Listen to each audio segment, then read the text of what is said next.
ஆடி வெள்ளியிலே தாயின் சந்நிதியில் பொங்க வச்சு பாருங்கம்மா.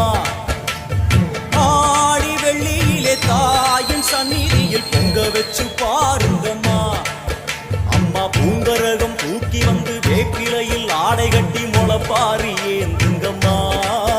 வந்து தாயவள பாருங்கம்மா, அவ வேர்காட்டு மாரியம்மா. ஆடி வெள்ளியிலே தாயின் சந்நிதி